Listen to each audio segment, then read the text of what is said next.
The pulsing cube sphere, two halves of the heartbeat of my dual thinking.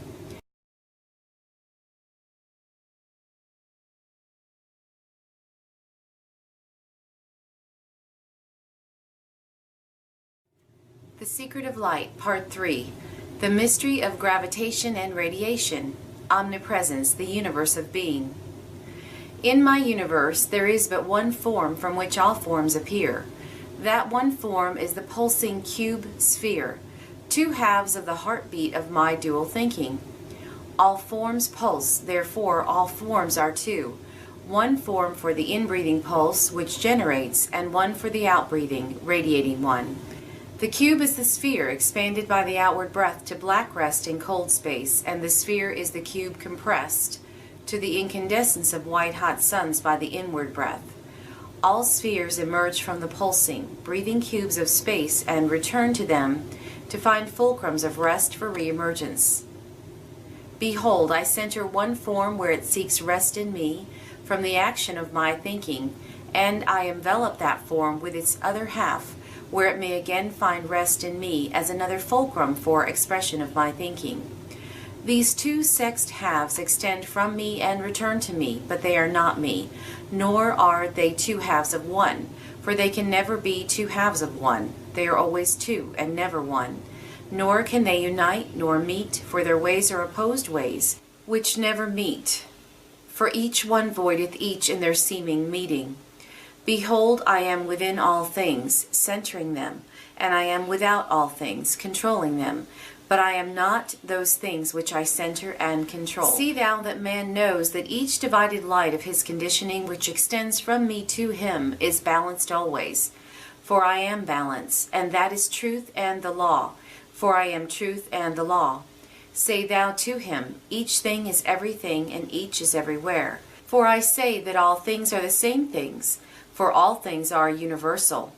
Each thing reaches through every other thing to the farthermost star.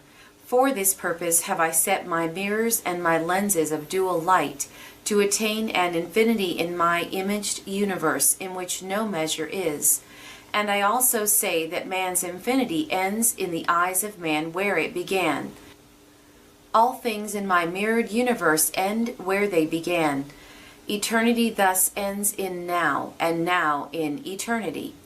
See thou that man well knows the illusions which deceive his sense seeing.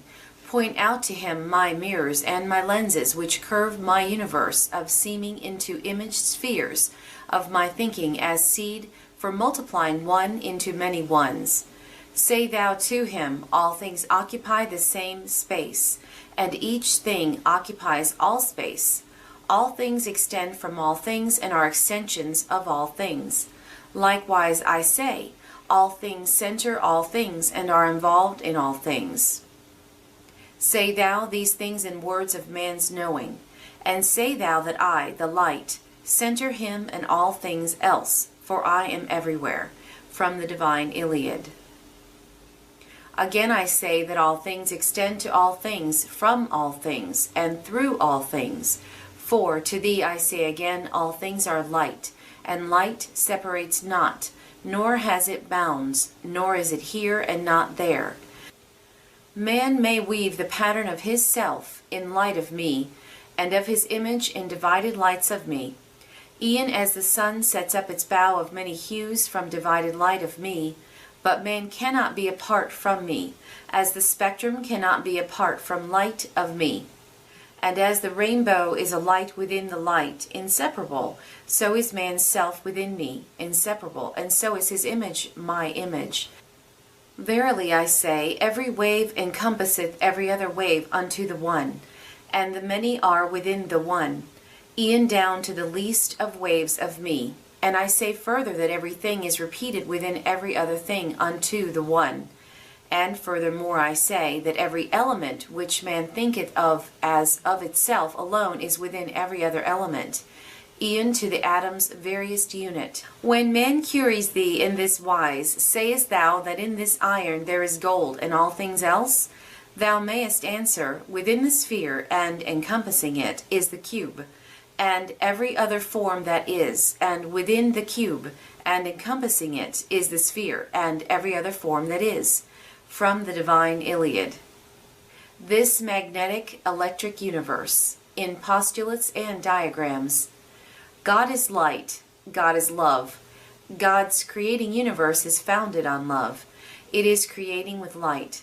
The principle of love is desire to give. God gives love by extending His light. God's love is a mirror of light, which reflects His giving of love by the regiving of love. The law of love is rhythmic balanced interchange between all givings and regivings, a mirror of light which reflects His giving of love by the regiving of love. The law of love is rhythmic balanced interchange between all givings and regivings. The symbol of love is the wave of dual light which gives and regives equally and rhythmically. This is a dual electric wave universe of interchanging light. God's love is everywhere. His light is everywhere. There is naught but good in God's omniscient universe. Evil is a product of man's thinking.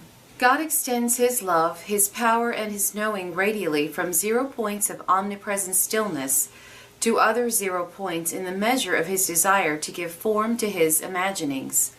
The intensity of desire extended from the centering points of rest to extended points of rest determines the dimension of desire. This radial universe, the entire mechanical principle of nature, by means of which its light illusions of motion are produced, is the consequent effect of such radial extensions.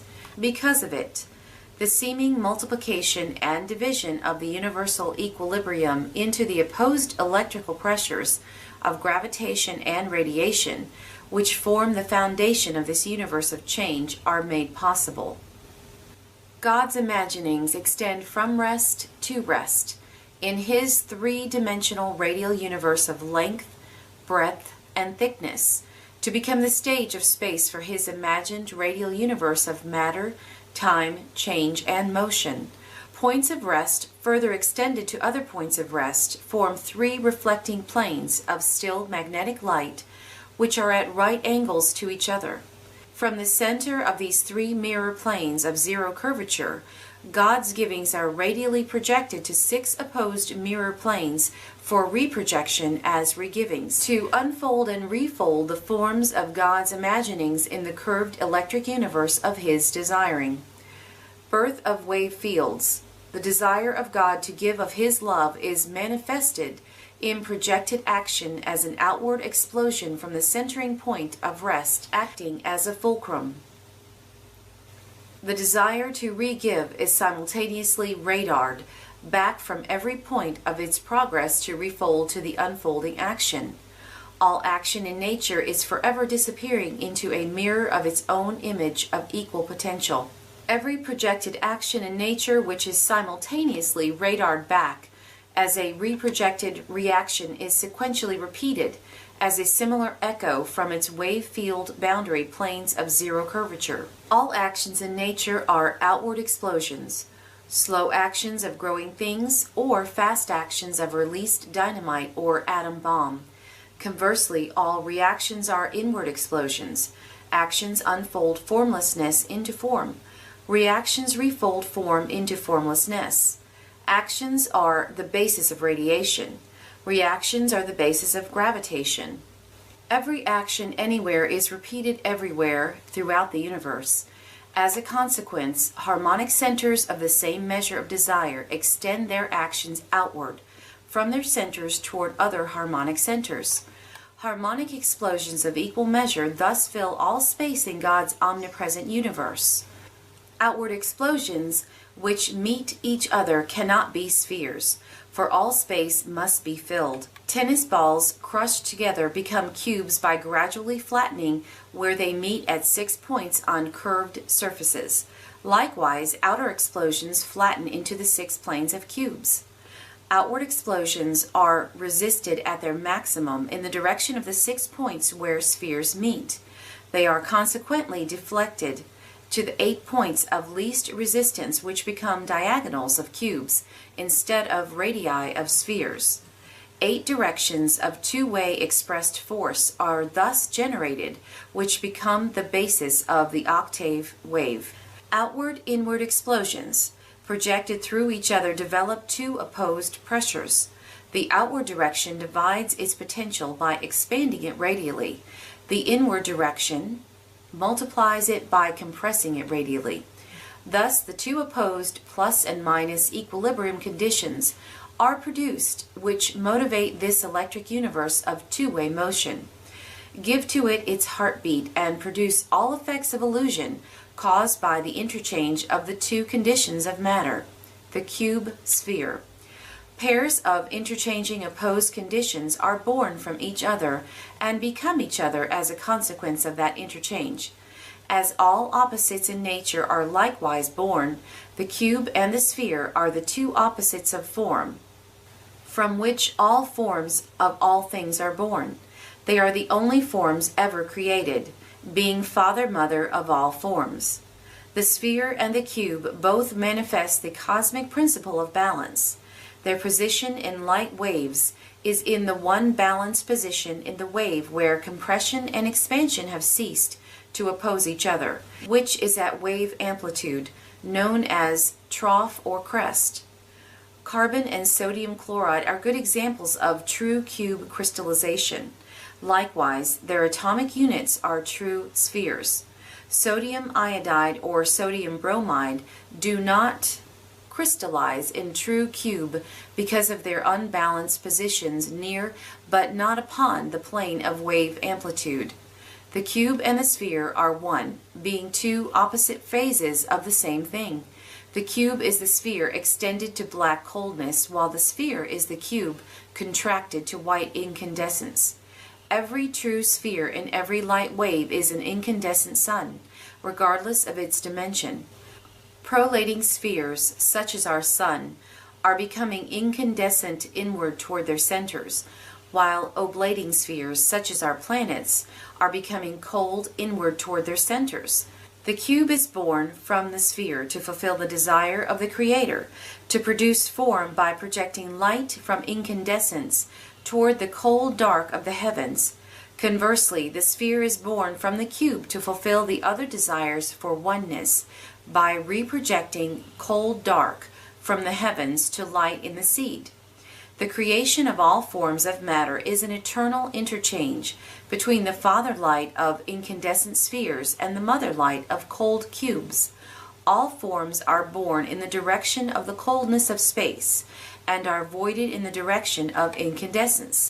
Every creating body is set out into space from its crucible in the sun to cool into the form appropriate to its extension from the sun. That is one half of the cyclic journey of every body from the sun and back to it. The other half of the cycle is the return to the sun to void the body of its form, for the purpose of acquiring a new body. Every cycle of motion is a journey from heat to cold and back again. All bodies are formed by freezing and voided by melting. The freezing and melting points of all bodies are dependent upon their respective densities and electric conditioning. The sphere is the clay of earths, the light of the sun, and the formlessness of seed. It is the womb from which the clay of earth extends into the cube-bound heavens to expand into form, and it is the tomb within which all form is voided for re-giving to the heavens as a new form. Every form in nature is either becoming a cube or a sphere, or is a section of either one. Complex bodies are multiples of spheres of matter surrounded by multiples of cubes of space in multiples of wave fields. All crystal shapes are sections of cubes. Their shapes are determined by their positions in their wave field. The cubes of space are wave fields which bound all interchanging motion between the two conditions within it. Motion cannot pass through these planes, but can be reflected symmetrically back or extended symmetrically toward the center of the adjoining wave field. Within each cube field is the curved universe of two-way light illusion and beyond, to the farthest reaches of space. It is a repetition of illusion from wave field to wave field at the rate of 186,000 400 miles per second. That is the speed in which every action-reaction anywhere repeats itself everywhere.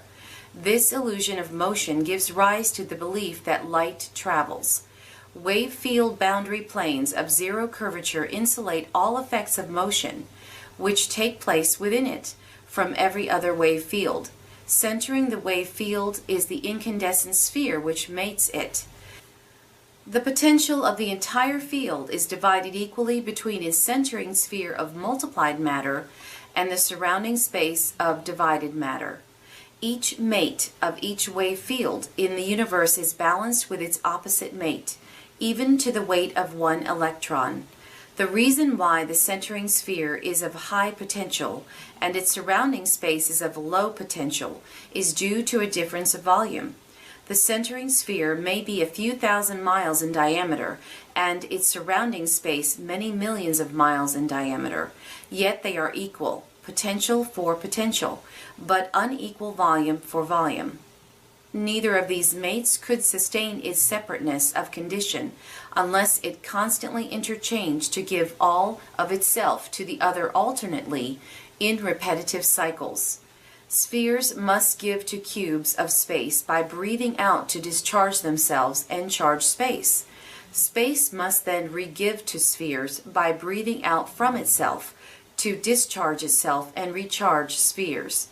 Each short cycle of interchange is accumulated into a longer life-death cycle in which solids entirely disappear into space, and space interchanges its potential to become solids.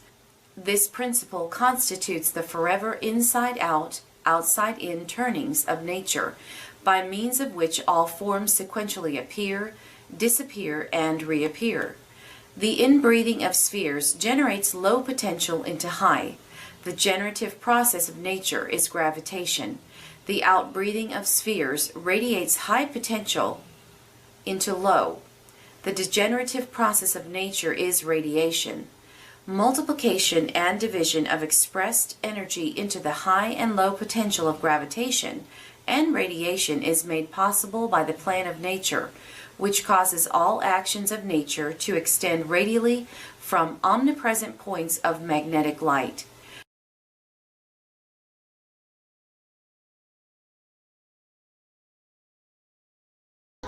And these are de Broglie waves.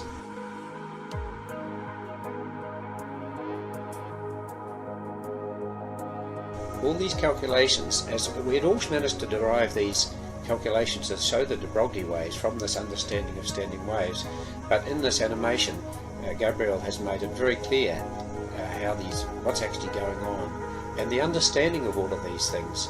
It's clear that these are real waves.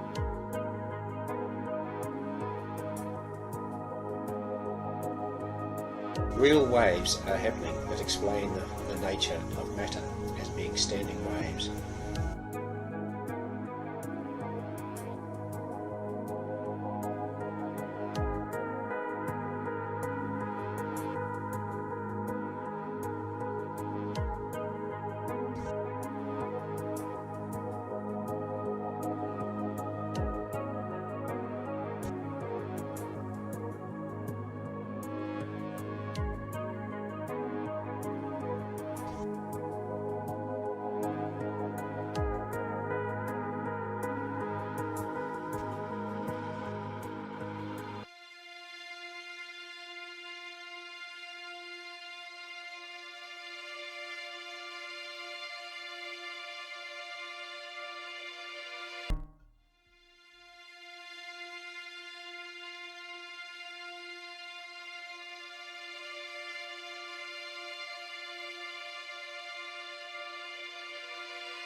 people think are particles are spherical wave structures consisting of an outgoing wave combined with an in wave.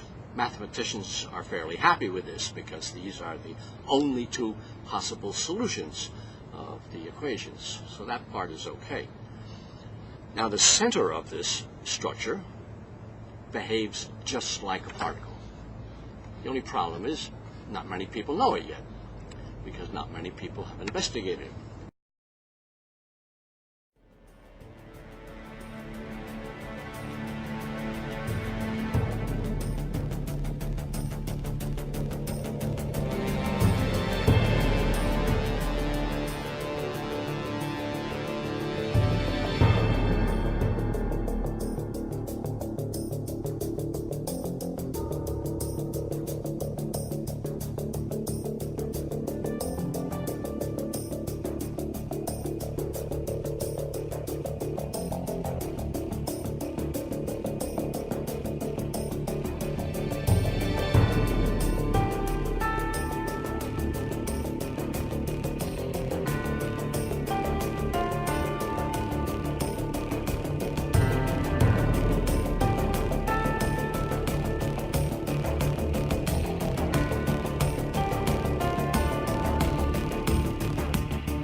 And that is why I say that this course of lectures is to give everyone the knowledge of God's creative processes, the means he employs, the balance which he demands, the separateness of father-motherhood into fathers and mothers, which must interchange in balance in order to unite and as one. And that applies to every corpuscle of the body as well as it applies to every individual entity as a whole. The University of Science and Philosophy will soon be releasing never-before-heard lectures by Dr. Walter Russell. These lectures were discovered in our extensive archives less than 1 year ago. We have finished mastering Dr. Russell's lectures of his 1952 summer seminar. 14 lectures, 28 hours in total, on a USB drive available on September 9th, 2017. Visit our store at philosophy.org.